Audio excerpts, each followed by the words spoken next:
You're listening to the Rebel Scum podcast. You are always scum. Rebel Scum. From odds making to list rankings, we've got you covered. And don't forget to join us on Patreon for early access and exclusive content. Here are your hosts, Brock and James. Hey James, what's a cycle? Obviously I've heard this several times in Star Wars, but with rewatching a lot of things on Disney Plus, I've noticed they mention that a lot, cycle, and sometimes it doesn't make sense. I know it's like this amount of time, and I assume it's a day, but like sometimes it doesn't make sense. Or like it almost sounds like we've been here for a long period of time, not like if they say 3 cycles, which I would assume means 3 days. But then it sounds like they're also saying 3 weeks, and I'm like, that doesn't make sense. What do you think? I don't know. Well, it sounds like they're doing laundry. Isn't that like a load of laundry is a cycle? Is that what it is? That's what I would get out of it. A tumble dry. Tumble dry, yes. I put mine on high heat, especially in this day and age. High heat. Gets rid of the ticks and the coronavirus, the COVID-19. COVIDs. Yeah, it does. You should put a hair dryer in your nasal. I do that. I went out to the store today. I had to do the groceries. My groceries. I do groceries now based on expiry date. I don't know if you do that now, but it's like, it's all expiring. So I had to run out and get some groceries. And when I got home, I immediately burned my clothes and bathed in holy water.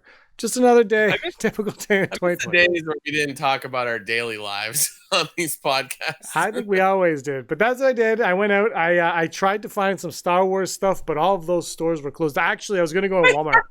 Star Wars stuff. I was like, I need the Star Wars merch. And I went to a Walmart, and not for Star. I actually had to go to Walmart, but they did they were at capacity, so there was like this long line to get in. And I said, I'm not going in there. So I ended up going to a Shoppers Drug Mart to get what I needed. They did not have Star Wars merchandise at the Shoppers Drug Mart. So I did not buy that there. I bought something else there though. I don't know what it was. This is how I know this pandemic isn't that seriously. When you're out trying to buy Star Wars. I wasn't trying to get Star Wars merch. I'm trying to feed my family. It's like, I need the Star Wars merch. What do you got? True story though, I got a little drone in the mail today. That came in. I can't wait to go play with that. Like a little mini one, just for funsies, just like a cheap. It's not like a Star Wars drone. I'm like, oh, an actual drone. Yeah, no, an actual drone. It's not Star Wars. Did I get anything Star Wars recently? No, I didn't. I reviewed this comic. Do you remember this one on Bright Suns the other day? Do you remember this comic? What comic? I can't see. Oh yeah, Obi-Wan and Anakin. Oh yeah. That was a good comic. I really like that one. I suggest to people to read that. Do you have anything that people, while they're at home right now, to read? Like anything that you'd be like, oh, it's a good thing you could pick up on like a Kindle or on the Marvel Comics app, or order off of Amazon or Indigo or Barnes & Noble or whatever? I'm trying to think something that I haven't said before. Go after Dr. Affer. That's a fun. Yeah, you're really on that boat. Are they on the app? Can I read them on that app? Yeah, there should be. I mean, it might not be all of them. The Marvel app sometimes is confusing, and I think I have technically 2 accounts, so I think half my comics are split, but there's a fair amount there, so you might have 1 issue or so missing. But I was thinking the other day, I think I was reading an article. It was talking about Anakin, or no, sorry, it was the talking about the legend of the Star Killer name, talking about the video game that it was Luke's like original name, and then they use it in the Dark Horse version of the Star Wars, George Lucas's first script. And I was like, I should buy that whole series and reread it because it is bonkers insane. So that's like, oh, what the? That's a good one. Yeah. I got just a couple that aren't Star Wars related. I got a shout out to is one. I gotta mention Vagrant Queen, which is my almost brother-in-law's brother did the art on that. So check that out. The other one though is probably my favorite comic that I've ever read. You gave me this for my birthday years ago now. Trillium. Do you remember Trillium? Yeah. Great. Yeah. That comic is. I've never heard anybody talk about it. It's very, very Yeah. low key Loki. And I remember you're like, you'll like it, and I read it, and it's probably my favorite comic that I've ever read. It's just so good. I just love that experience. So there's sci-fi. Ontario's own what's his face? Ontario's what's his face? That's his name. Full my name. favorite artist or artist/writer. Oh God. I don't have it on me. I wish I did. I could show everybody. Maybe I'll bring it next week and show everybody, because it's literally, you were like, read it, and what it is it's sci-fi too, right? But it takes place in the past and the future. Yeah. And when they switch times, like the comic flips over. Yeah. And the one you got me, that's the creator of that. And what's it? Say it again.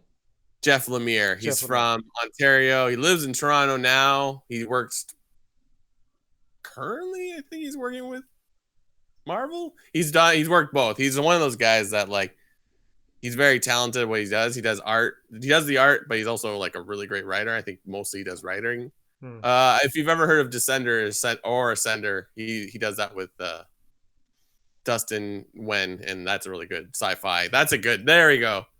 Good thing you brought this up. Descender is a fantastic book, and if you're a Star Wars fan, you should check it out. It is done, and now it's become Ascender, which has become a fantasy thing. So it's sci-fi to answer. Very good. Highly suggest. All right, I'm gonna check that out. Also, Saga.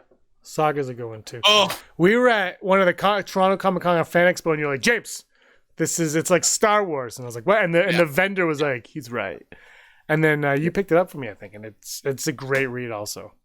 They're on like a weird hiatus for the last year, and now it's even longer. But like, that book is so good, it's insane. Yeah, I have that one too. That one is again another good read. So these are all sci-fi options. If you're just like I'm Star Wars out, but I want to stick with sci-fi fantasy, these are just some options we can give you in the comic book world and whatnot.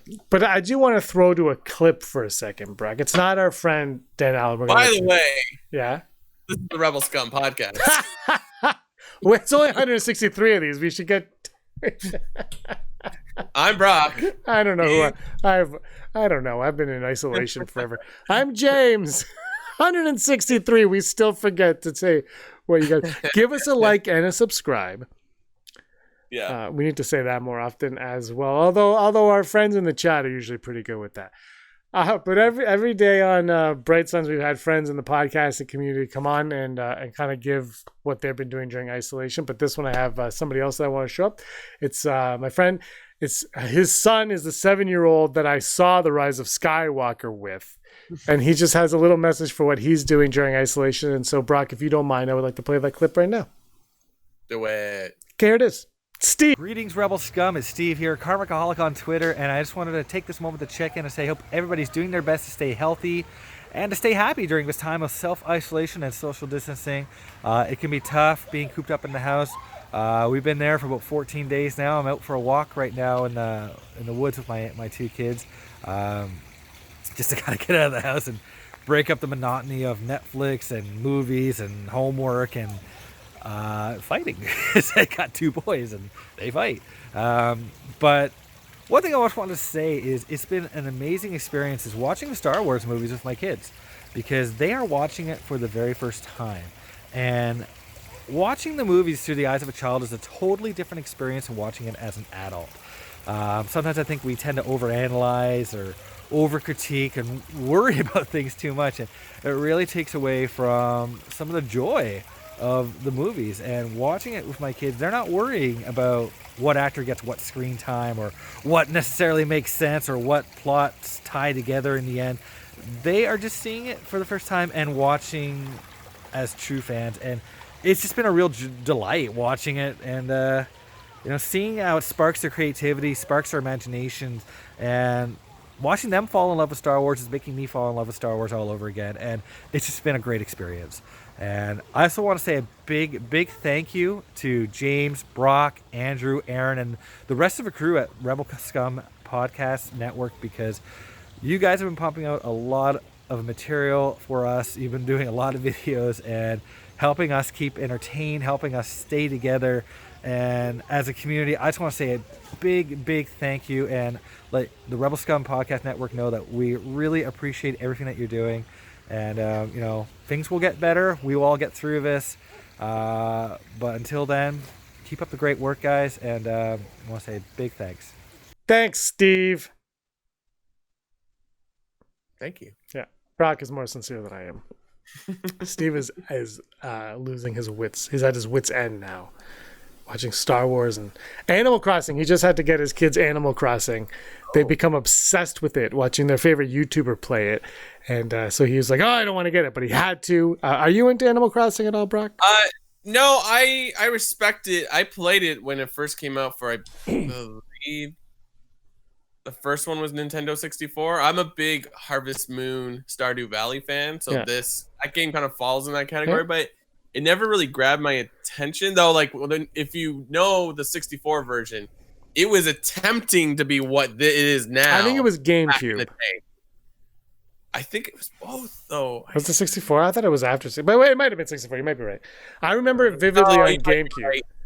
I can't. It might have been 64, but I do remember it vividly on GameCube. I had a roommate in college who was obsessed with it. Yeah. Oh, I think GameCube is where it really took off. Yeah. Actually, I could never understand it. It wasn't my thing. I never figured it out. But I go online and everybody's into Animal Crossing, and it seems like the perfect game for right now. For this isolation that we're all in. It's like absolutely perfect. So kudos to Nintendo for timing that one. Although I have to say, it was kind of dumb that the GameStops and EV games were open for people to go pick it up. And now, like, apparently GameStop is, like, slowly going out of business, but I'm like... They already were, I think. I was reading an article about it, and it was like, GameStop closes 300 stores yesterday, but then you keep reading, it's like, they did this last year, and I'm like, oh, so this has nothing to do with the coronavirus, but you are jumping on that panic button. Well, they said that they were an essential, and I understand that you need the entertainment in your life. I totally get it, but my feeling on Animal Crossing was they could have mailed that stuff to their... Oh, yeah. Or we're in the digital world right now. Being like, would you prefer a digital code or us mail you a copy? One or the other. And like, there's no offense. I love EB games. You know I love EB games. I just showed you the Han and Greedo that I got there for like 49 cents. How is that possible? I don't know. Can you just give it to me? I know. It was so, they put things on for cheap, and you're like, why is this? I bought one thing there for 37 cents, and I couldn't figure it out. What? I know, and I'm like, I have to pay debit. They're like, that's fine. I said, all right. What? Okay, you live in the woods, so you go to Peterborough. If people, I'm sorry if you don't know Ontario. Yeah, it's a smallish. It's not small. It's small enough. There is 3 liquor stores, so it's okay, fair. And like I do not understand how they sold anything under $1 there. Like how?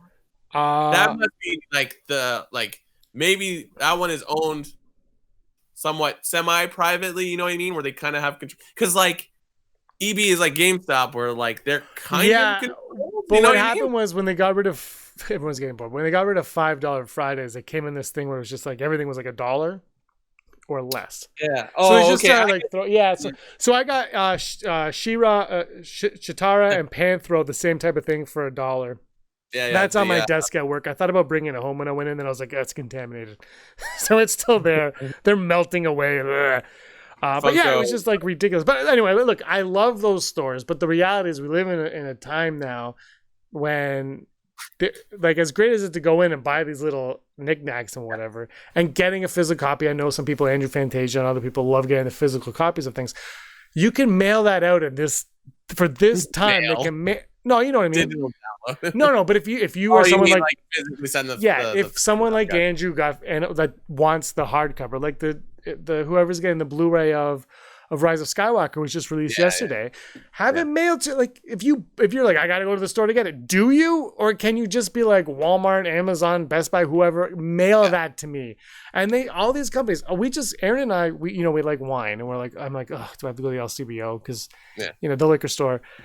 All the wineries in Ontario now, pretty much all of them, the good ones anyway, are doing free shipping on your order. No minimum, free shipping. And that's how it should be right now, because you know what? They're going to get your business. It's, like, I'm a huge Pokemon fan, so I was super excited when Sword and Shield came out, and I was like, I was tempted to like pre-order in the store and get all the exclusive thingies, which are almost nothing, but like I can understand when you're excited for a game that going to the store and sort of standing in line is kind of part of the fun. But like the thing is, it's unsafe to go outside right now. So your priority of getting it is insane. Like read the room. Fest should have been like, we will give you a physical copy, but here's your digital download, because it's like, what's the big difference? Like, I don't know. I don't. Or just mail it to everybody. Like, just put it in the post and do it. Our good friend Heidi, she's mailing right now. Yeah. I'm sure she doesn't want any more packages, but I'm sure she would prefer delivering it to your doorstep than you going out, hanging out with, 15 other people, and who knows what anybody's touched. This is, you don't know what people have put their hands on. I order stuff on Amazon, like, for games. It's just like, well, why would I go to the store? I mean, I don't want to like make it's hard to not make the argument that like those stores don't need to exist, because I will say something about GameStop that I'm surprised that they're not doing well. It is a niche store, but like they've pivoted a lot, it seems like, see, here's where I think of the difference lies, though, bro, because we have EB Games and they have GameStop. But south of the border, they also have FYE and Nerd whatever. Oh, yeah. Whereas we only have EB Games. Like, that's all of it for us. Think Geek, you mean? Yeah, Think Geek. But like, so I don't know, because we don't have it. But we really only have the option of EB Games, right? Hot Topic, EB Games. There's not. But in the States, there's like, I'm sure every mall has 3 or 4 of those types of stores where GameStop isn't exactly the one that thrives. I'm just saying, I have no idea. Because I'm with you. GameStop owns Think Geek, so they were kind of smart. Shows what I know. Thing. All right. You're not wrong, though. It's just like, because like if you go, I mean, I know this because it's the closest thing. Walden Gallery in Buffalo, it has like, it's like the nerd walk where it's like FYE, Hot Topic, GameStop, what do you call it? Think Geek, and then Box Lunch. Like, bang, bang, bang, bang, bang. And like, I won't lie, this, as much as you're like, that's competition, I will tell you, I have gone to each store and I think bought something in each store. So it's like, there's a mall in Belleville, the only mall. It's kind of whatever, but they have like 2 or 3 of those types of stores in there. There's like a Sam the Record Man in there randomly. Is it called Quincy Mall? That's the one. I don't go there often, but when I went there, I think around Christmas time, I can't remember why we were there, but they had like Sam the Record Man, Sunrise, EB, and like something else, like some random like sort of sold like 3,000 Funko Pops. Nothing good, like all like the regulars.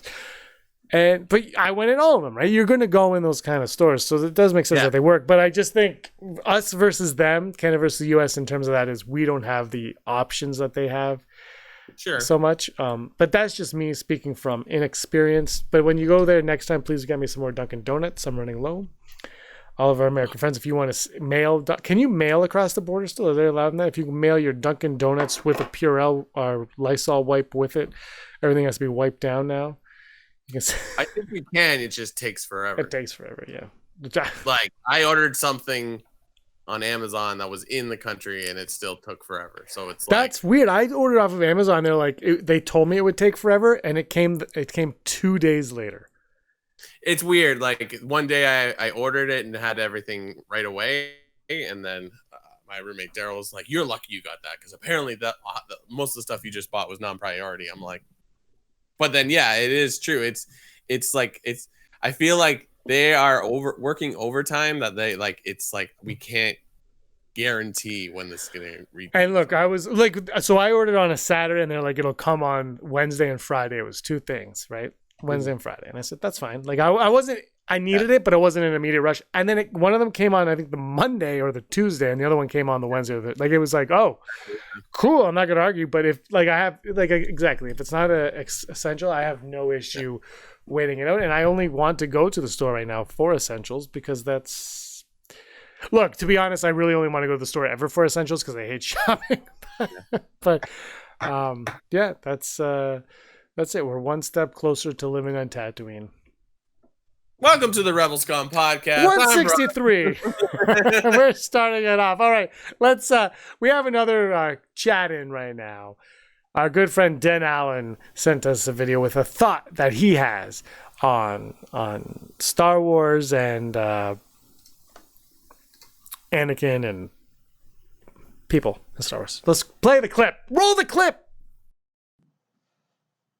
Hello, Brock. Hello, James, Andrew, and all you rebel scumbags. I'm creating this video, and I'm not sure it will even be used ever, but I had a significant thought when it comes to Star Wars, and that was that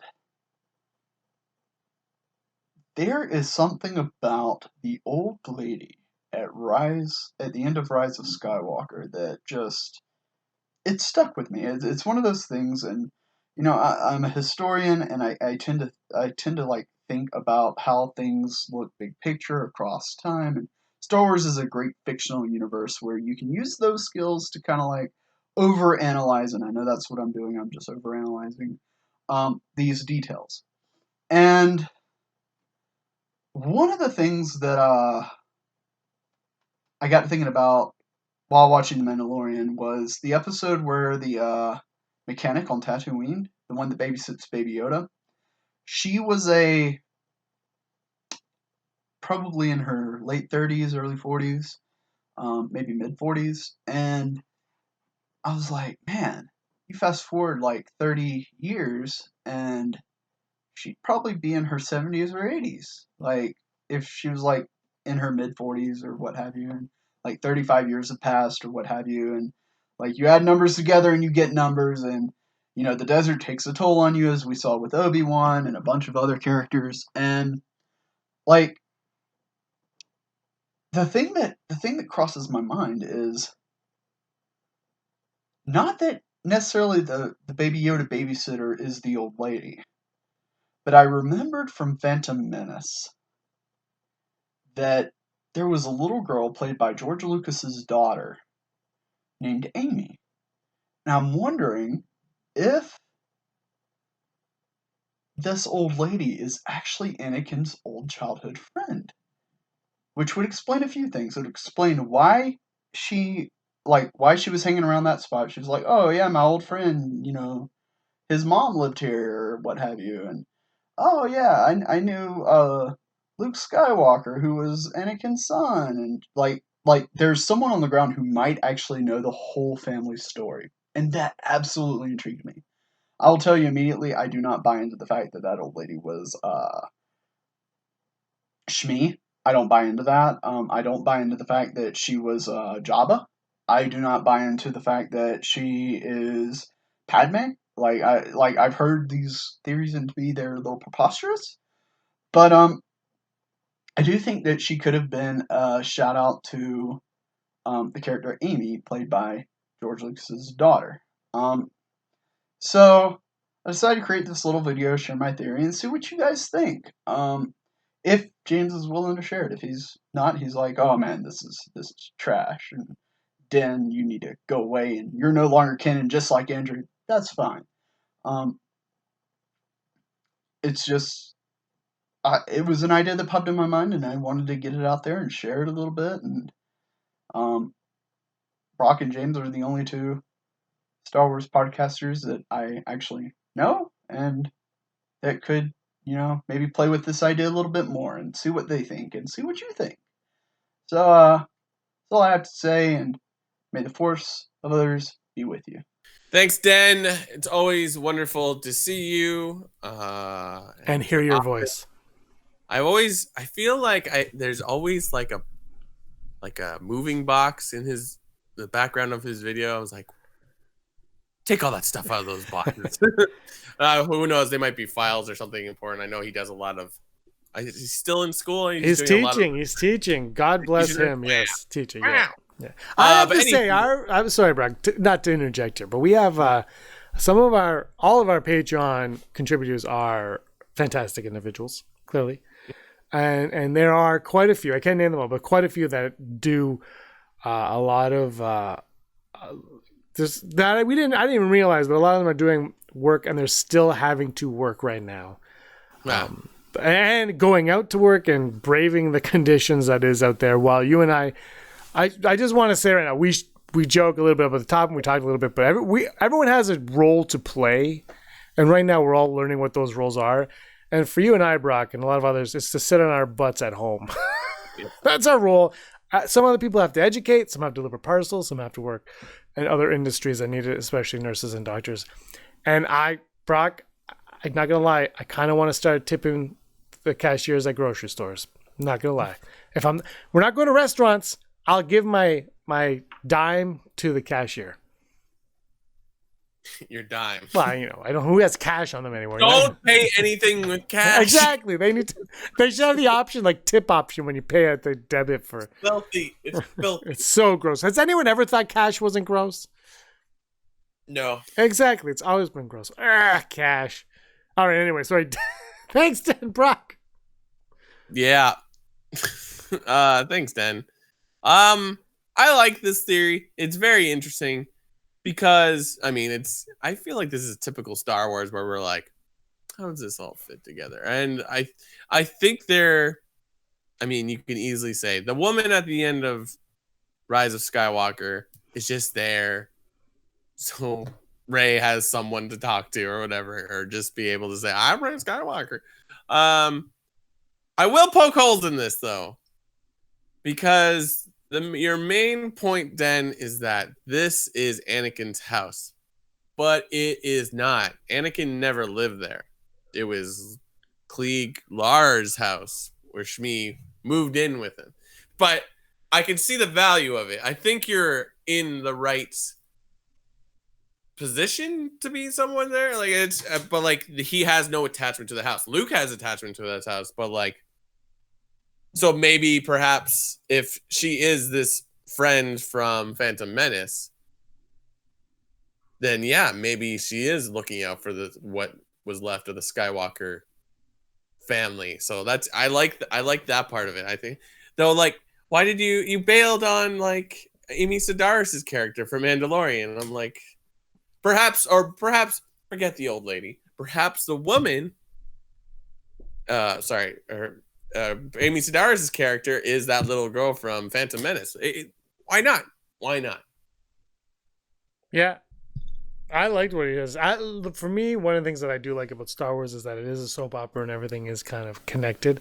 Maybe sometimes a little bit too neatly, but that's one of the things that I like about this Skywalker saga. I don't think The Mandalorian needs to be like that, but I like the idea that she could have maybe been an homage to that, because I feel like the sequel trilogy still was missing a lot of.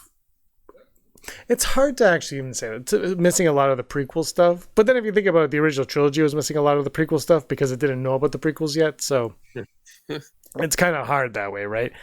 But yeah, I thought this was really cool. And it's obviously not in the novelization, but it would be nice if a comic book or something kind of pointed that out and kind of alluded to a fact like that. Just something small, something fun that they can do. We know we're getting more Star Wars comics that take place after this, or even you could do before. How long was Rey on Tatooine for? Okay, she went there to bury the lightsabers, and she left right after, but maybe she landed and she walked around for a little bit. We know that she checked out Lars homestead. Maybe she went into Mos Eisley. Maybe she went to the cantina, got a tune, a drink, maybe. Maybe they're like, we don't like his kind here. To BB-8, she's like, you will like his kind. And they're like, we like his kind here. And BB-8 goes in, and they all kind of have a good time. What happened to Dio, by the way? That's a question we all need to know, because he kind of disappears at the end. I actually, now that I think of it, they walk off into the sunrise, the rising suns. What about the Falcon? It's just sitting there collecting dust. Well, I believe in the comic that's coming out, they board the Falcon and go and leave and go on. Or I think in the novelization, she goes on the Falcon or something too. I can't remember, but they definitely make it a point to say that she's getting off of Tatooine and not staying there forever. But I love the idea of connecting the lady at the end of that with George Lucas's daughter, or even Amy Sedaris from Mandalorian. Bring it all together. Maybe all three of them are the same character. Yeah.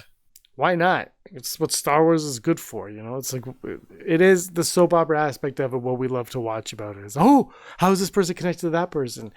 When we went into Force Awakens, what do we all want to know? Who is Kylo? Who is Finn? Who is Rey? That's it. Because what we know is everyone's connected to everybody. And then when they end up being connected, all we do is complain.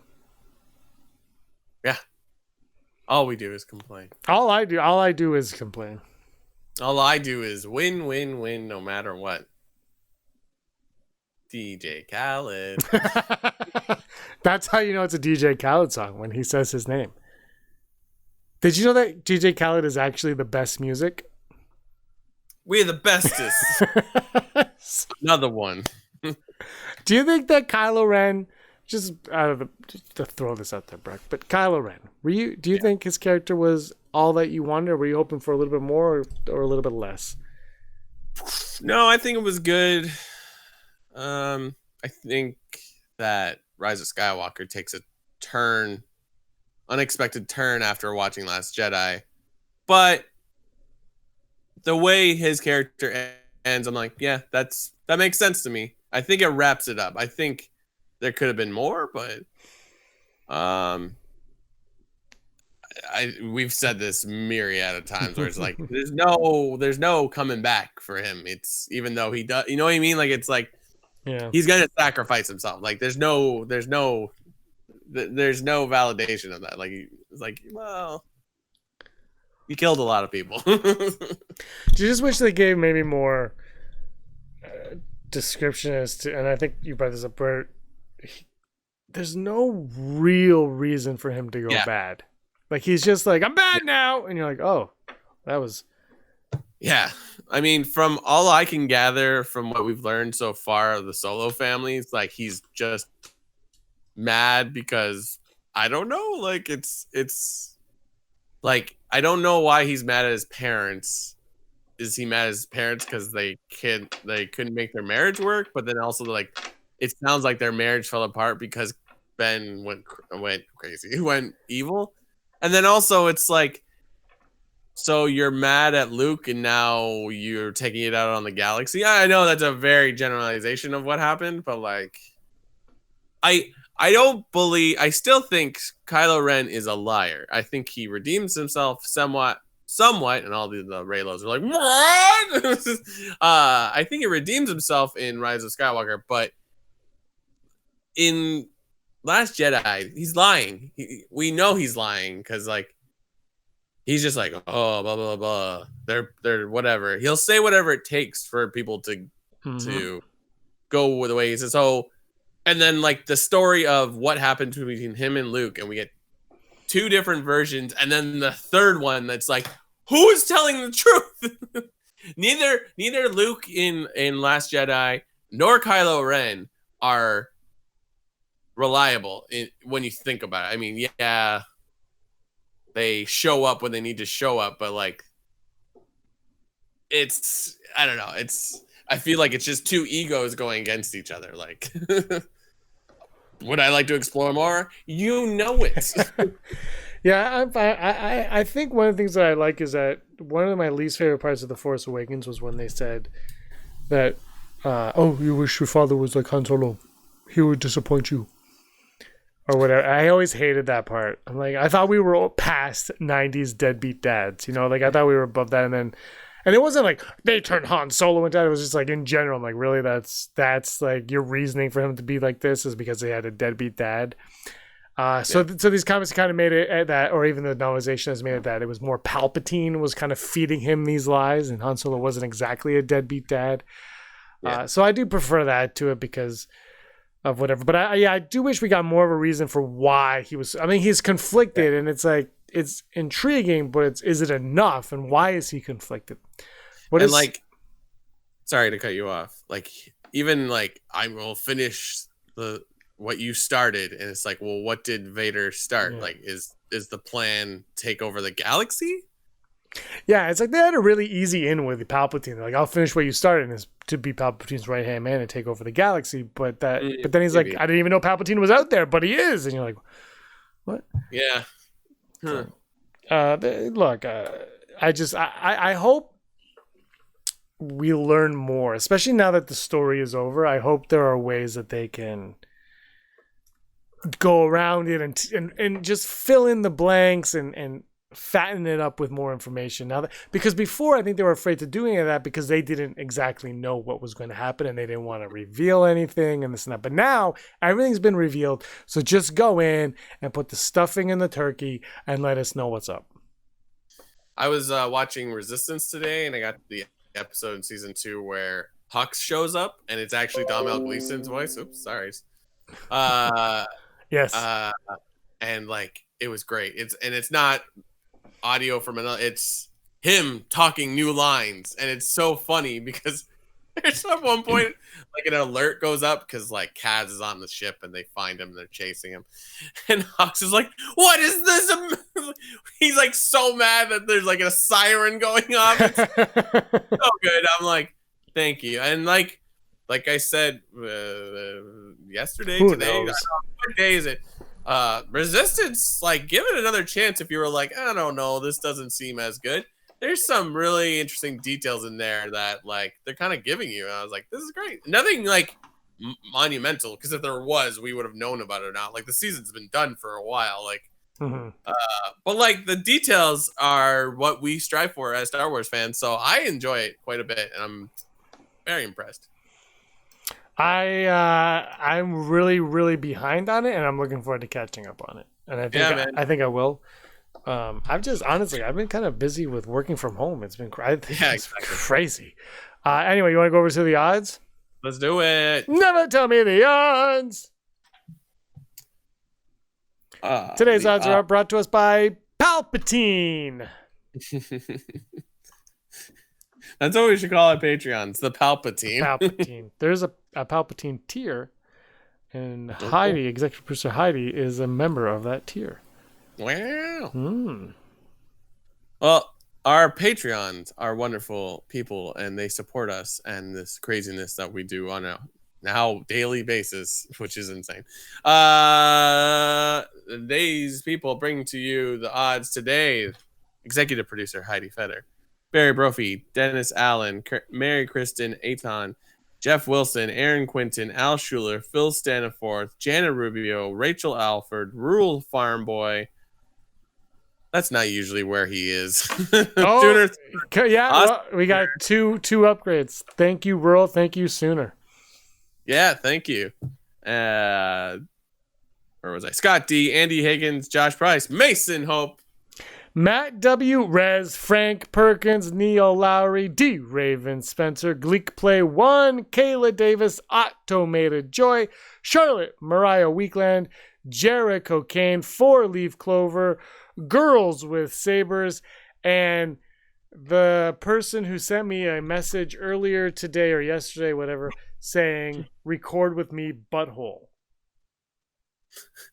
I got that message. Twice. Cool. Twice. Like, how often are you on his show? I haven't been on it in a few weeks. Okay. Record with It me. seems like every time we do this, you're like, record with me. His first message says, record with me, butthole. And the second one, I say, I'm at work. And his response to that is, record with me, butthole, and 2 exclamation points. The exclamation points is what I was waiting for to actually record with Josh. So, you know what? We're too good for him. Americans. He's in Philadelphia now. Yeah, I was gonna say Philadelphians actually. Actually, he's in Pittsburgh now. Pittsburgh. Oh yeah, Penguins and Steelers. How dare they? Spoken of this, black and yellow. Yeah.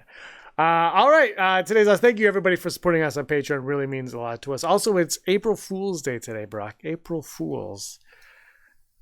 Good times. Oh yeah. Yep. All right, here we go. The first odds of Cad Bane appearing in Mandalorian Season 2.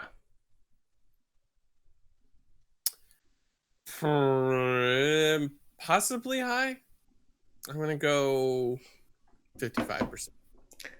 I wanted Michael Biehn to play Cad Bane, because that would have been cool, but it doesn't look like that's going to be happening. I'm gonna go full Brock on it, because I think all diehards want Cad Bane in live action. Yeah, but like the problem with Michael Biehn being Cad Bane is like the voice is modulated. I assume. I don't think anyone actually. Yeah, but it's Michael Biehn. But like that's the thing. At least if you're gonna do voice acting, you know what I mean. I don't know. If you're gonna do the voice acting, you kind of like an actor like Michael Biehn. He's someone like doing typically live action. I could be wrong too, but like you know what I mean. Like it's a voice that like because it's so modulated, like that could really be anyone. Though it's well acted, not crapping on it. So Yeah. I mean, Michael Biehn, he's just Michael Biehn. It wouldn't be him, but I'm going to go full Brock on it because that's... yeah. Next, the odds of Moff Gideon dying before the midway point of the second season of The Mandalorian. I kind of hope not, because I'm Yes. kind of tired of shows that like, here's your villain, now he's gone. Like Walking Dead did that all the time, and I was like, no stakes. I would say he could get thwarted halfway through. Like I think he could be like a Thrawn character where it's like he seems unstoppable, but our heroes somehow get away from him every time, but they're still running from him. So I'm gonna go 5%. I'm going to go 11.7. But The Mandalorian is the kind of show that would do it. That's the thing. It's like, he's dead. What? And then Michael Bihn's the next bad guy. Final odd today, the odds of Sabine and Ahsoka series being live action. I could get behind that, I suppose. I mean, if we're gonna deal with the fact that it's not the voice actors being these characters, then sure, why not? I mean, it would surprise me if they didn't try to do some type of Ahsoka live action, but maybe that character needs to be put to rest. Oh, but you know what I mean? Like, Yeah, I get it. I get what you're saying. it's like, do we need it? But they keep talking about spin-offs of the show, and if you put Ahsoka in this, I'm like, yeah, that makes sense to make her the spin-off, right? And the thing with Ahsoka is, okay, I've heard people complain that she's overused now. They're like, oh, what's Ahsoka? Oh, but diehards are the ones that know Ahsoka. The general audiences don't know who they are. The average fan who doesn't quite know Ahsoka, they might have an idea, but they don't know Ahsoka. Her voice in The Rise of Skywalker, I'll bet you if you ask your parents, if you watch it with them, they would just be like, I don't know, a Jedi. You know what I mean? Like, they wouldn't have any idea. It'd have no meaning to them. They'd just be like, it's the voice of a Jedi, a dead Jedi, that's all. They would recognize Yoda, and that's probably about it. Yeah, that's the thing. Like, it works because it works for us because it's Ahsoka, and it works for everyone else because they just think it's other Jedi. It doesn't matter who they are. So you bring her into live action, all of a sudden, now your parents know who she is. Right now, my parents know who she is. It's a broader audience, a bigger audience, and I think a character like Ahsoka at this point deserves it. She's been the glue that's held these Star Wars stories together for so long. So I think it's about time. So that's if it's a successful show, then like this means it's open season on characters that have lived somewhere else. Yeah, I'm going full Brock on that one. Yeah, I'm gonna go full Brock on it too because it's just like. Maybe I don't know. Maybe. All right, you want to have some fun? Sure. You want to bring some guests in? Some Patreon pals? You know it. Yeah, let's have a vote of no confidence. What do you think? A vote of no confidence? What two characters should we choose today? I like Han Solo. I like Han as well. Han versus Han? That's ridiculous. Han versus Han. That sounds ridiculous. How about Han versus Kira? Ooh, that I never thought of. James, how do you come up with these ideas? Well, I don't know. You know what? There's so many Star Wars things we could do. We could have arguments with. So we got our good friends coming up, Jericho and Rachel. Let's bring it over to a vote of no confidence. It's vote of no confidence. Damn, we got two guests with us today to fight on Star Wars. We got on the screen right now is Jericho. Jericho's here. Hi, Jericho. Hello. And beside him, or virtually beside him, it's Rachel. Rachel, how you doing? Doing good. Hi, guys. Hello. And Brock, are you ready to judge this spectacle? I'm always here to judge. I like to have preconceived notions, stereotypes, I'm very woke. Yes, you are the most woke of the woke that I know. Today is Han versus Kira. Han Solo versus Kira Skywalker. I would guess her name would be Skywalker. Oh. This was it, right? It had to be Skywalker. Theory confirmed. Is that how that works? That's how it works. All right, Rachel, who? That's his head canon. Yeah, it's my head canon. Rachel, who are you representing on this match today? I'm totally representing my girl Kira. Kira. And Jericho, that would leave you with? Literally next to one of my favorite characters. That leaves me with Han. Also Han Skywalker. Han Skywalker. What if, exactly. like, when he went into the Imperial office and they're like, Han what? And he goes, that's the only name they ever gave me. And he goes, Han Skywalker. And then he's like, no! Do you think that would have made a better addition to that scene? I don't know. I think it Only could if it have was filmed in the definitely South. been confusing later on in the series of movies, like in the chronological order of. Nice. Everyone is a Skywalker, including Brock. Brock S. The S stands for Skywalker. What is the actual debate? Who is a better character, or who is a better? I guess that's pretty much it. Like, Well, smuggler? I think they're both scoundrels in a way. Scoundrel, yeah. Kira was a scoundrel to begin with, and then she turned into like the coolest character. Next to Han Solo, or was Han Solo the coolest character next to Kira? We're gonna find out. Brock doesn't know. I don't. No. I don't read the emails for this podcast. This one was made up 20 minutes ago. Yep, it was. Jericho is flying from the seat of his pants. All right, so because of that, we'll let Jericho go second. So let's get off with your starting argument, opening statement. Rachel, what is your opening statement for Kira? My opening statement for Kira is, how many times did she have to bail Han out in that film? Like a lot. Like, if it literally wasn't for Kira, that film wouldn't have gotten past the first 10 minutes. Like, it's ridiculous the amount of times that woman had to step in and save his butt. She literally, like, she was just like one person that was like, okay, let's form a plan, let's make a plan, and then let's execute that plan. And Han's just like, no, I stole this and I stole that, and let's just jump in the car and go. This is a man who pulled a rock in his pocket and tried to convince Lady Proxima that it was a detonator. And then when that didn't play out, kind of just improvised his way through it and then drug Kira along behind him. And meanwhile, she's just kind of like, plan. This was not what we discussed. I am not okay with this. You like, there is no coming back from this. So literally, as soon as he goes through that gate and she's stuck on the other side, thank you so much, Han. Enjoy your freedom. I'm going to be sold off to the highest bidder and just kind of work my way up through the ranks. But, you know, he went and became a stormtrooper. She went and became a lieutenant in Crimson Dawn and got taught Terraskazi, sword fighting skills. She's a survivor. Legitimately, Beckett says in that movie, she's a survivor. She doesn't really have to depend on anybody else, whereas Han has to rely on Beckett, has to rely on Chewie, has to rely on people just so he doesn't get shot out of the sky, shot in the chest, cut into little itty-bitty shrimp kebabs by Dryden Voss.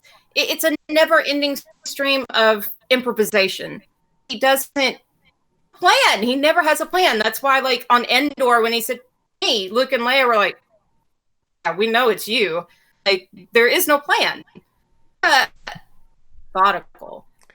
She thinks 10 steps ahead. She's always on point, and she never ever lets her opponent anticipate what she's going to do. It's always a surprise because she's always got that mental acumen in her, you know, just kind of sitting there thinking, okay, we could go here, there. They could do this, they could do that. How do I outmaneuver this person? And then on top of that, like, it's inferred that she's been taught and is going to continue being taught by Darth Maul.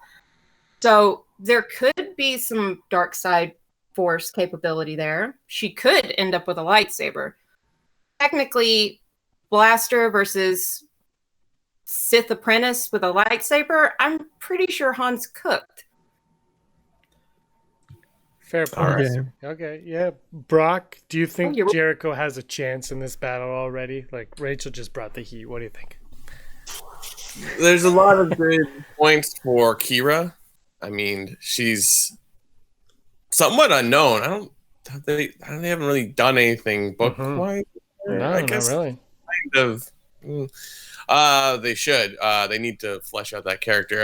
But yeah, there's a lot of good points there. But Han Solo is a wild card, so who knows? Jericho, your rebuttal. All right, so one of the first thing you started with was the plan to escape Corellia. Well, let's look at this. I'm going to flip this because who's the one who did escape? Han Solo escaped. Kira's the one who got caught. Han did, yes, he used a rock. It was kind of a stupid idea, but he did escape and he did plan on coming back for her. Yes, he joined the Empire, but he escaped the Empire and got Chewie. I don't so much see it as a reliance on Chewie or Beckett. I think he saw his chance and he took it. He knew how to play his cards right. He saw the opportunity that he had to leave, and he took that opportunity. He took that chance. He found his partner in crime, his best friend. Now, yeah, there was some things that he learned from Beckett, but you could say the same thing about Kira learning from Crimson Dawn or Darth Maul or whoever was kind of teaching her. It was kind of a similar thing. Kira didn't make the Kessel Run in less than 12 parsecs. So, neither did that's the thing Han. there. Okay, just whether or not Then that's Han, true. you weren't rounded up and be like, I boom, think I it made it in counts. 12. Even Chewie was like, I think it counts if you round down. It's a very if Han you Solo round thing down, to it say. counts. propaganda does not make fact. Propaganda Okay. does not make fact. Okay? All right, let him So- finish. Let him finish. So you made another point how Kira always thinks ahead, and how Han kind of just wings it and doesn't think ahead. Well, the ending of the movie Solo, the entire final fight between Han and what's the guy's name? Dryden Voss. Han was thinking ahead because he predicted that Beckett would betray him. He predicted he did predict everything that would happen, so he didn't even have so they sent all their guys out there, so it was just him and Kira and Dryden Voss in the room. Now so he did think ahead. He told Chewie that people were predictable, and he did predict Beckett, and he predicted the people that taught him, and he was able to be prepared for it, and he did fight. He did do pretty well with the gun against the lightsaber things that the guy had. I think that's probably my. Yeah, I'm good. I'm good for what everything that you said, at least that I can remember. I can't remember anything else, but All right, perfect. Rachel, Is your it my second turn again? rebuttal. Because I have a rebuttal. are Yes, we going from Solo, or are we going from like You've the got the entirety character. of? So you get to Yeah. take the character. Okay. Yeah. You don't worry about the movie. Look, this is. Okay. I will say this, Rachel. This is the weak spot for you. Is Han Solo has books and movies to go from. Kira has the one. So Rachel's in deep right now, but her opening statement was pretty intense. So we'll see what's gonna happen going forward. I will say this though: Han is dead. Kira's alive. Yeah. Maybe. I don't know. All right, so Yeah, Rachel, Rachel, your go second for it, rebuttal. Okay, technically, he does rely on Chewie. Like without Chewie, he wouldn't have even been allowed on the ship with Beckett. Like literally, they were just like, "Is that a Wookiee? Like we should get the Wookiee." he just tags along. Like he latches on to people that he knows he can rely on. I've got to give him that for, at least recognizing, somebody who knows what they're doing and actually can execute a plan properly and doesn't have to shoot their way out of every single situation that they get themselves into. You can totally tell, like, in that relationship, Kira was the one that out for Han. Han came up with all these harebrained schemes and ideas, like stealing a vial of coaxium out of a drop where you were going to make a deal for Lady Proxima, and then onto that vial. And Kira had that vial.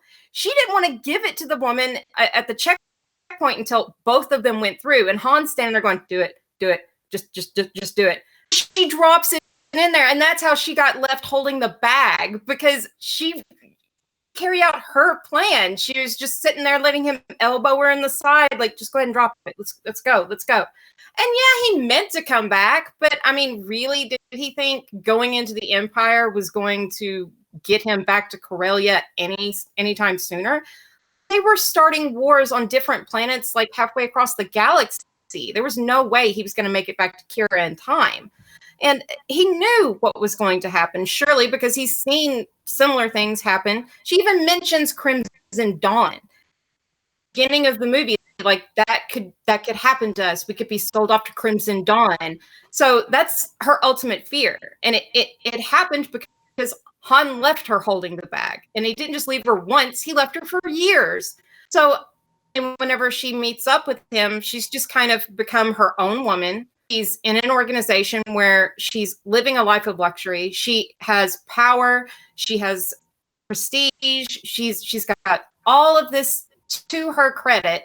Literally stand toe to toe with any man that walks through that door. And walks in, and like Beckett tells him about her. You can't trust her. Like, you don't know her. Literally, she's already been sat above Han to try to figure out what she's doing. She's already, she can just sit back and wait for him to make the mistake. She takes out Dryden Voss. He bails on Han and Chewie, maybe because she had soft feelings for him, but it could also be because she was like, I want to step into Dryden's shoes. Like, I can run this. She's been in this world long enough that she has power. Why would somebody had nothing their entire life gamble that away on somebody that literally gambles everything away in a game of sabacc? Only reason why he won the Falcon in the first place was because he could count cards. He was cheating. So literally, Han's whole thing is, what can I take? Who can I take it from? And how do I get out of the situation I get myself in 24/7? Women have been bailing Han Solo out for decades. And when it wasn't a woman doing it, it was Chewie. I think that's a whole different discussion if you're going to bring that argument into this. But I'll let you finish before I say anything else. I'm finished. I'm Okay. like, Flyboy has his own game plan, but ultimately Kira could take Han. She already did. Like, she knocked him flat on his butt. If she had wanted to end him, she could have. Okay, so again, I still think that Han, the fact that Han came out on top, he yes, he is relying on Chewie, but I would say that Chewie is just as much relying on Han. They're a team, a duo. And yeah, maybe that's not part of the argument that Chewie's really in this, but I still see it as Han knows how to play his cards, and he knows like how to use people to his advantage. He did win the Millennium Falcon. Yes, it was cheating, but Lando was also cheating, and Han beat Lando at his own game. Han later does learn like that he can't necessarily can't trust everyone. So I wouldn't say he's always relying on people. Something that you brought up was that Kira made her way to the top and that she's like up there right under the boss, and Han isn't, but Han doesn't even have a boss. Han can do whatever he wants. Han's his own boss. He doesn't need somebody telling him what to do because he can make his own way and figure it out on his own. He I want to say doesn't something. about always this. I'm sorry. necessarily have a plan, but it almost like always works. He's still I mean, he became a general in the Rebel Alliance, so that has to tell you something. I mean,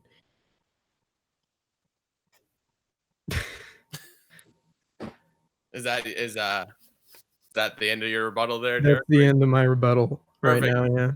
All right. Rachel, your final argument.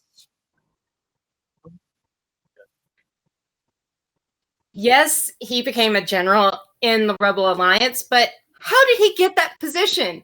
He left when they're going to destroy the Death Star. If it hadn't been for some epiphany of either he was like, I have a romantic thing with this princess, maybe I could work that a little further, or I don't know why he came back, but he left. That's the like he left and then he came back. So let's just give him a medal, and he left right at the end of it. Luke had already blown it up. It's literally classic Han Solo. It's I can talk myself out of anything, no matter what the situation. And he was cheating at that Sabacc game before he found out that Lando was cheating, because he says in the movie that he there's no way he could have had that extra Psylocke card. They'd already been played. So that means that Han's sitting there every hand counting how many different cards he sees on the table, gaming the system. So if he was already planning on cheating, the fact that and doing it all along, it kind of cancels itself out. That's not planning, that's being sneaky. Which, if you really want to talk about being sneaky, how many people did Leia name, or not Leia, but Kira name off that she told on to do this job? She saved Han's butt 3 different times by interrupting Beckett, interrupting Dryden, and being like, well, I think they're we can't go to that vault. That's too far. Scarif is not an option. Could Kessel. And immediately Han jumps on that idea. Like, oh, she said something that I like that's an option. Let's do that. The whole Kessel Run thing. Like, really? That's propaganda doesn't make fact. He's known for being untrustworthy. He even Chewie goes like, you don't always talk your way out of something. He doesn't. He literally either kills them, runs away, or lets somebody else take the fall. And it's classic survivalist, but ultimately Kira is going to survive for a lot longer. I mean, who fell down the shaft and was by their own son versus went on to possibly become a Sith overlord and rule all of Corellia. Like she literally became a queen kingpin by the end of Solo, and Han stuck on an island, no ship, no way off. They ask him right then and there to join the rebellion at the beginning, and he's like, "Think about it, kid. I wouldn't hold my breath." So the fact that he eventually says, you know what, maybe I should kind of side with these people, it's not the goodness of his heart, it's him looking for another angle to exploit. Perfect. Jericho, ultimately Kira sorry. more, oh, I'm sorry. No, go ahead. Ultimately Kira has more. Tell when I'm going to interrupt you guys, so I kind of like pause for a minute to be like, am I talking too much? Kira is going to be the one that lasts on, because to people and to read signals that people may not pay pick up on. She knows how to make connections. She knows how to handle dangerous people. She knows that she can handle herself. Ultimately, she needs pressed harder. Say, like I said, that she doesn't have some latent form of force ability. If she's being taught by Maul, she's got to have something, because I don't think the Sith are just kind of going around the galaxy going, I like the look of her. She looks, kind of what we're looking for in that aesthetic. She would look good in black. She could rock the red. Let's bring her into the crew.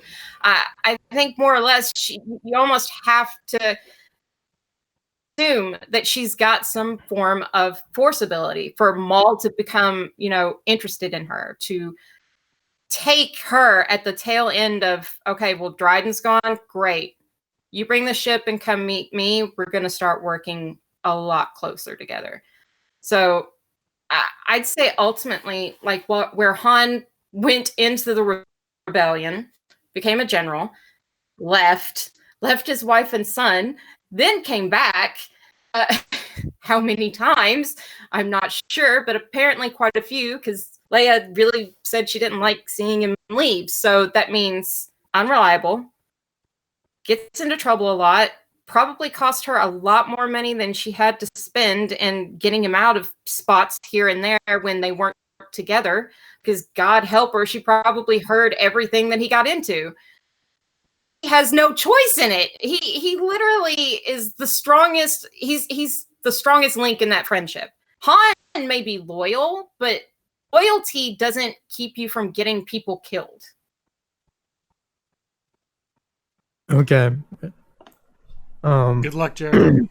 So your comment about Darth Maul teaching Kira the ways of the Sith. Well, if I'm correct, Darth Maul is no longer a Sith at that point, so I doubt he'd be teaching her anything Sith related. He went into the crime lord business after that. So Crimson Dawn, he was like a crime boss doing that crime stuff. And on to, so you said that Luke had already blown up the Death Star when Han Solo showed up. Well, that is actually not true, because Han Solo helped get Darth Vader out of the way so that he could blow up the Death Star.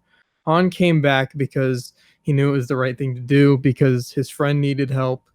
Another time in Empire Strikes Back, Han was about to leave. He was about to take the money and go pay off Jabba the Hutt, but his friend Luke was in the cold and lost and needed help, so Han stayed and went out and helped him and found him. And then he ended up saving Leia. There was multiple other missions he went on in the books that were between the movies for the rebellion. He became a general and he helped defeat the Death Star for a second time. He also, he was like best friends with Luke, so he did care about people and he did help people. He was still a bit selfish, but you could say that he cared more than Kira did, because Han wanted to go back for her, and throughout the entire movie of Solo, if he didn't meet her on that mission, I think he would have still went back for her afterwards. So I think that he would have, and he did later have Ben, and Ben is a huge part into the whole saving of the galaxy.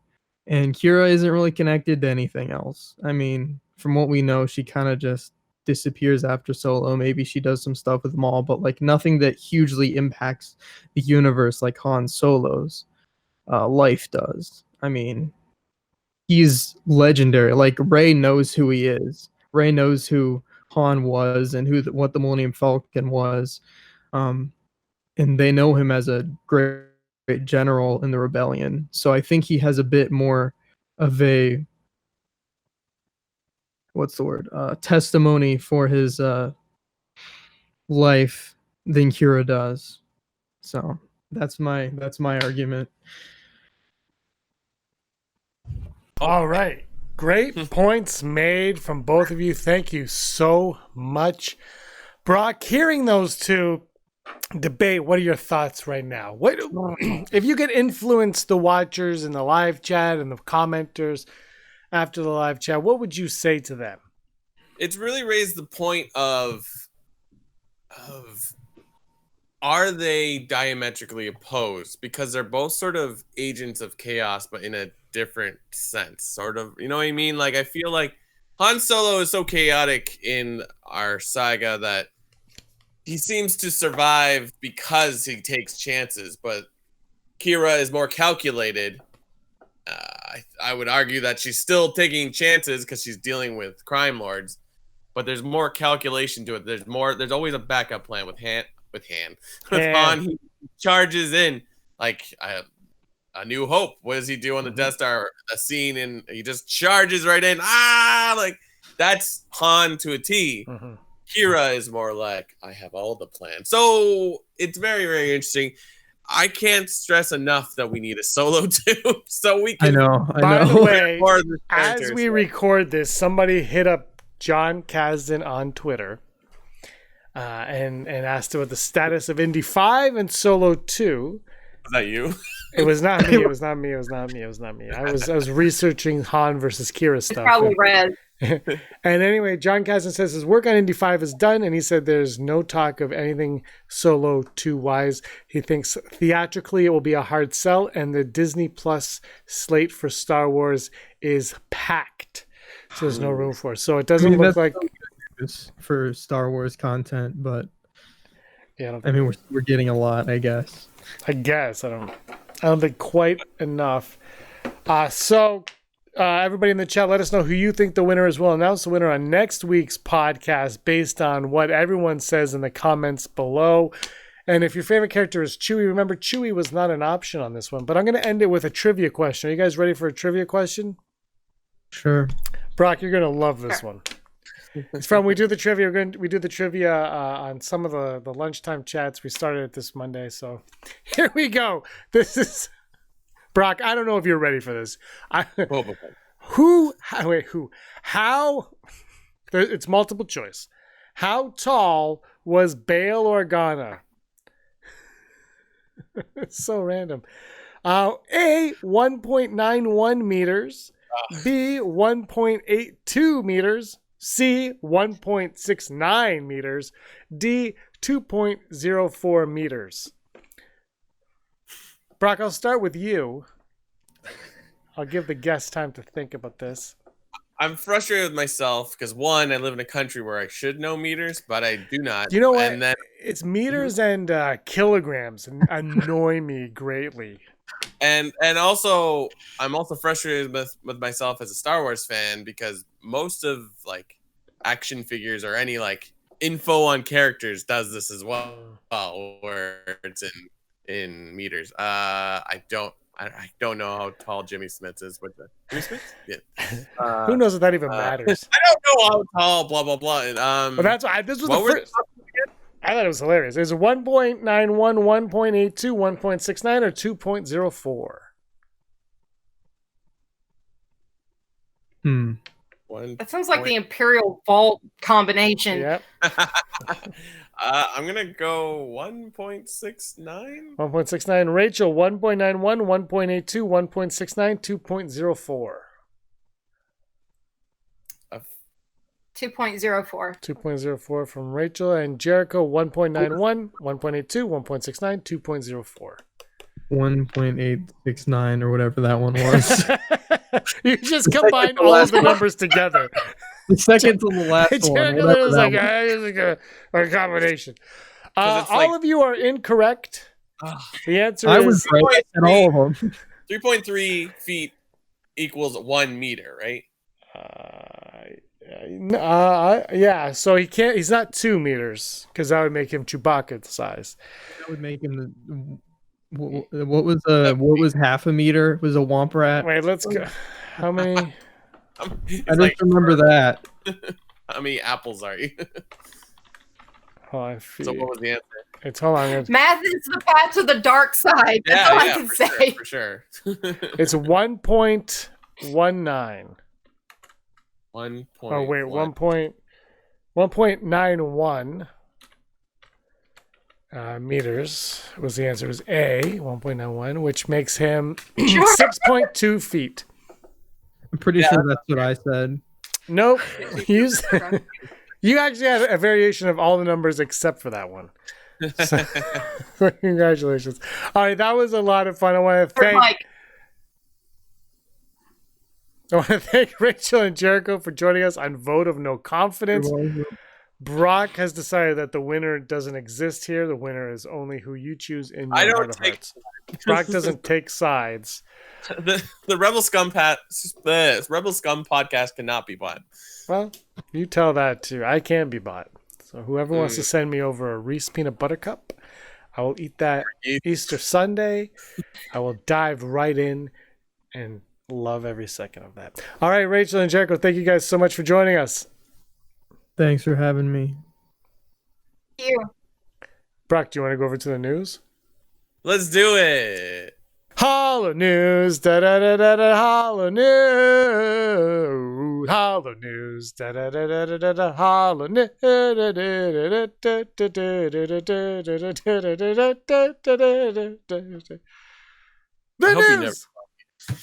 I hope you never find yeast. Oh God, I have a yeast story for you. Did I tell you? I don't know. 5-year-old yeast. I found 5-year-old. Yeah, you told me that. I got bread. I got bread machine yeast. I got bread machine yeast. Today in Hollow News, the news you need to know. There's not a lot of news because everybody's staying home, and thank you very much. But one cool thing that happened was John Boyega pointed out how much he loves Disneyland / Disney World. I don't know which one. I probably likes both. But he's done this in the past apparently before. But for most Disney fans, they want to post, rides and stuff. John Boyega posted a video of him at Disney World, Disneyland early last year, and it's him meeting Cinderella. That's it. I gotta give it up for him. It's like usually people don't put it like, look, I met a character, but that's a true Disney fan right there. He posted, remembering the days when we could go to Disneyland, and then there's a video where his friends are talking with Cinderella, and he's just sort of like, I'm John Boyega. It's already at, when I got this news, was 250,000 views, but I'm sure it's well into the millions. Go check it out if you're a Disney fan. You like John Boyega, now you're gonna like him even more. I cannot wait to go back to Disney. I hope it's soon. And also, since we've been getting new Clone Wars episodes out every Friday on Disney Plus, there was always talk about what are we going to see. One thing, and with this link of this season to Revenge of the Sith, we're wondering if they'll tie up any of the things that are mentioned in that. One being Yoda's relationship with the Wookiees. Now, if you've ever seen the Lost Tapes, I believe they're called, of the unfinished animatics of season 7, there was a scene where I believe Yoda is on Kashyyyk. There was reading here the clips for what would have been the 7th season story arcs, one of which saw Kashyyyk face an invasion from combined Separatist and Trandoshan forces. The Wookiee populace couldn't fend off the attack on their own. Yoda and the Bad Batch would have arrived to help, which the natives would be hesitant to accept. There would be the arc would have expanded on the mythology behind the Wookiees. There would be time devoted to their beliefs and spirituality. Eventually, the two parties would find common ground and combat their enemy united. This narrative would add depth to the Grand Master's words in the prequel. It would even include Tarful and Chewbacca, who helped Yoda escape the planet in the film.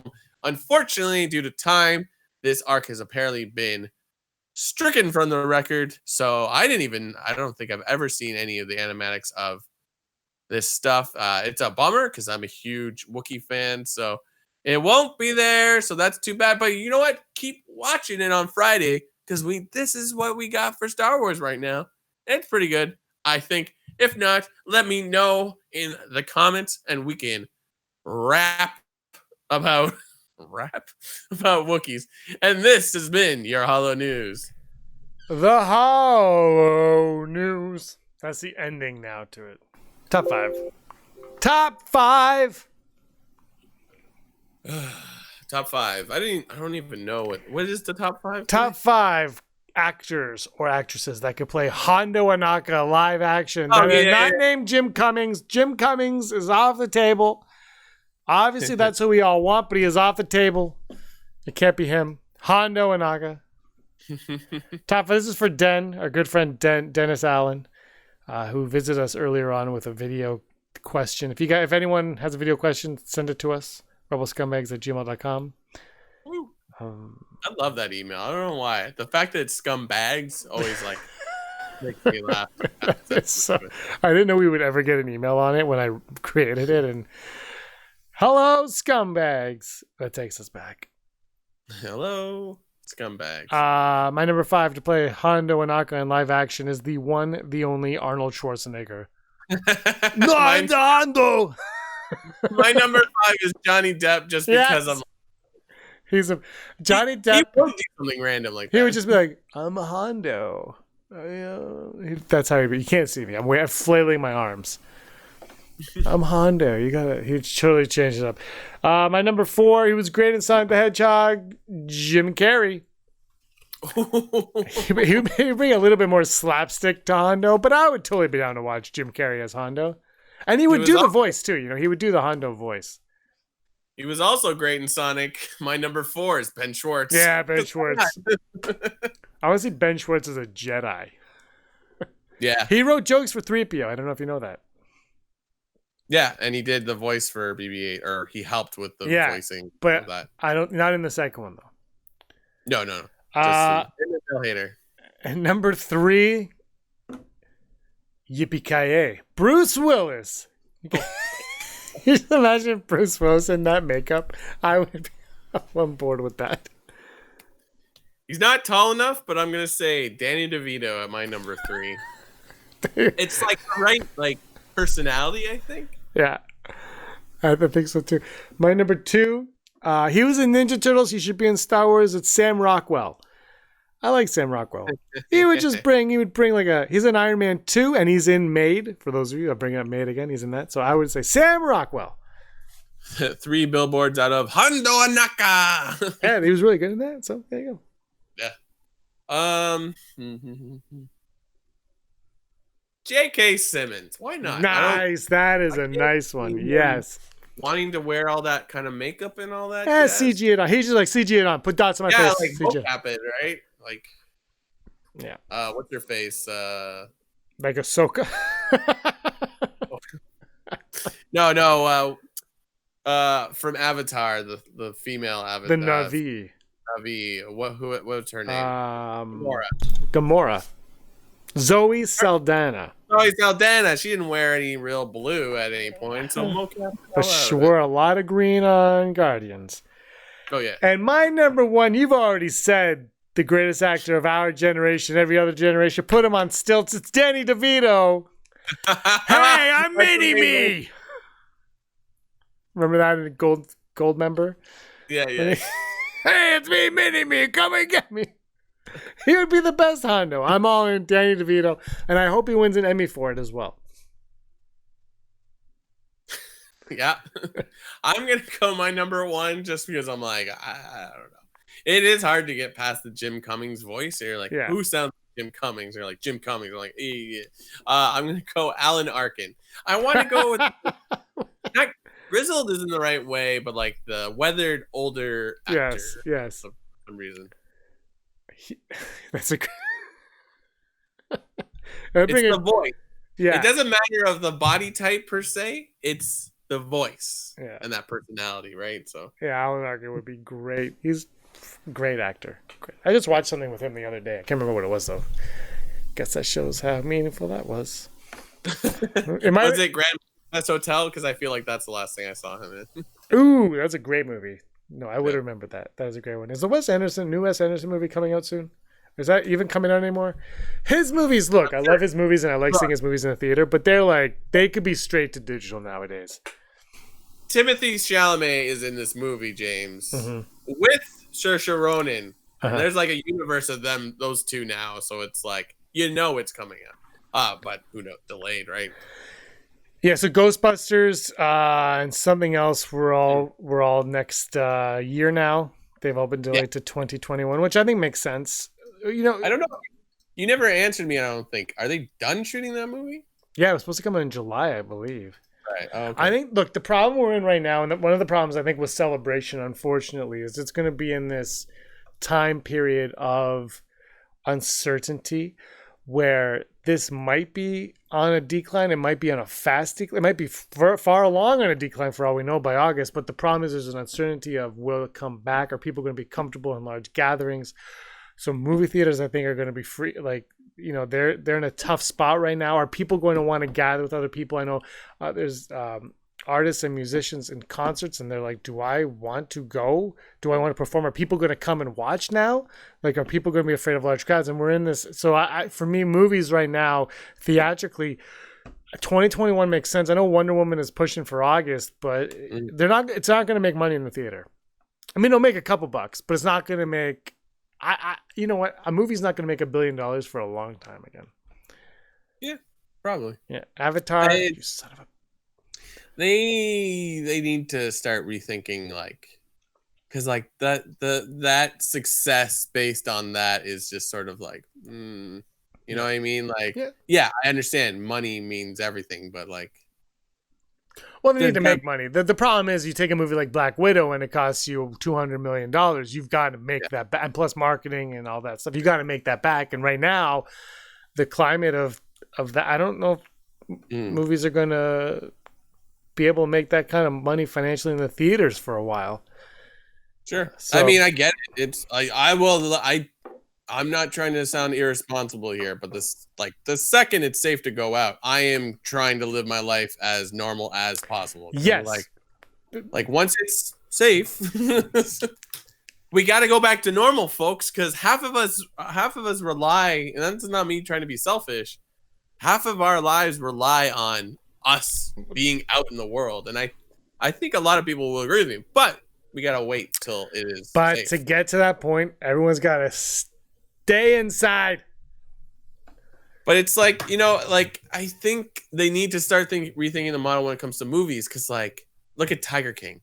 Like, one, it's perfect that it's so interesting and now everyone has time to watch it, but you can't tell me if you release the new Wonder Woman on Netflix, people would like flock to it. So the question is it still considered a success if we're watching it on a streaming service and not paying for a ticket?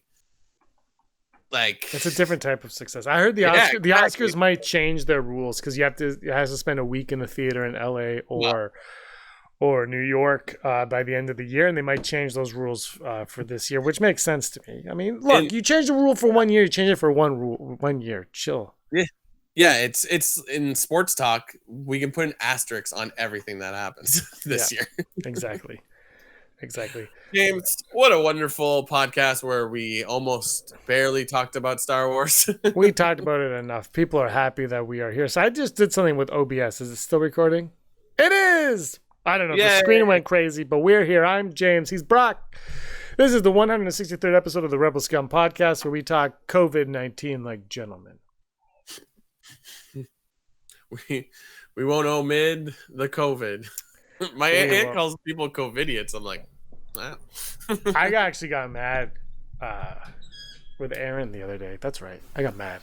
Not with her. But people are posting like, the Sidiots are coming to town and taking up, you know, and I'm like, yeah, if I had a cottage, that's where I would go right now. And there are articles saying don't go to your cottages. But Brock, let's be honest. If you lived in a condo downtown Toronto, but you had the chance to go to a cottage, where would you go? In the condo filled with people who are definitely not clean, or to a cottage where it's just you? Yeah. Get the hell out of town. Legit isolation. Yeah. And you know what? If you buy a couple produce from those stores, that's fine. You're paying property rent rent, just like everybody else. You have a right to be there. That's how I felt about it. Just don't cough in my general direction. Yeah. Wash your hands. And if you got extra yeast, give me a call. Maybe next week or the week after, or whenever. No, a week after, 2 weeks from now, the yeasters Bunny will show up. Oh, Brock's hilarious. The Easter Bunny. I've been sitting on that all show. Oh, wow. James, end the show. You know what? I will, because you were always scum. Rebel Scum. Hey scumbags, thanks for watching. Don't forget to give us a thumbs up on our video. As always, please subscribe to our YouTube channel, Rebel Scum Podcast, for all the latest videos.